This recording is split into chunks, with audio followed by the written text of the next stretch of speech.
Imagine for a moment a crowded theater. A fire breaks out silently backstage. One person notices, but instead of shouting, they whisper to their neighbor. That neighbor laughs it off. Soon, smoke begins to seep into the seats. People cough, frown, but shrug. By the time the flames are visible, panic has already spread. And here's the tragic irony.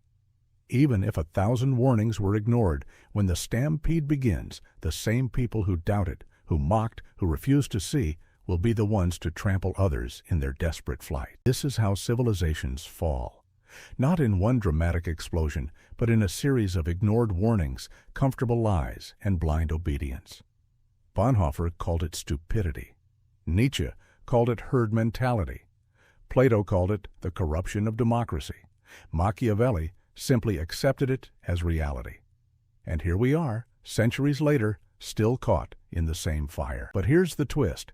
The uncomfortable truth most people don't want to face: stupidity is not out there. It is in you. It is in me. It is the voice that says, "I already know enough." It is the pride that whispers, "I am too smart to be fooled."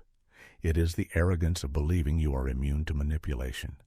That's why the Dunning-Kruger effect feels so devastating, because it reveals how our confidence often peaks when our competence is at its lowest. So ask yourself, when was the last time you mistook your certainty for truth? When did you scroll past something you didn't understand, dismissing it as irrelevant, when in fact it was challenging the very foundation of your beliefs? When did you choose silence instead of confrontation because speaking up would make you unpopular? The true danger of stupidity is not ignorance, it's cowardice. It is the choice to surrender our responsibility to think, to question, to doubt ourselves. And when enough people surrender, stupidity becomes systemic. It builds leaders who mirror it, institutions that protect it, and cultures that celebrate it. But here's the paradox.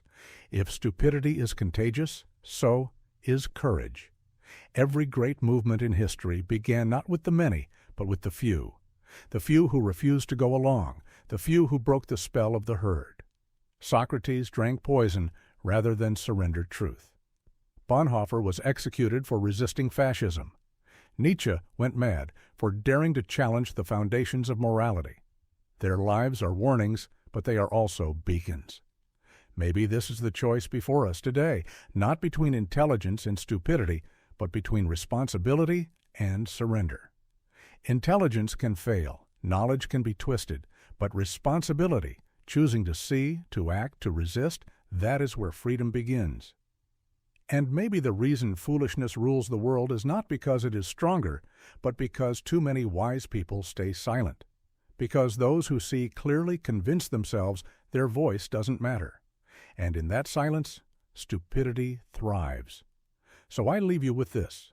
The next time you feel powerless against the noise, remember that stupidity wins only when wisdom retreats.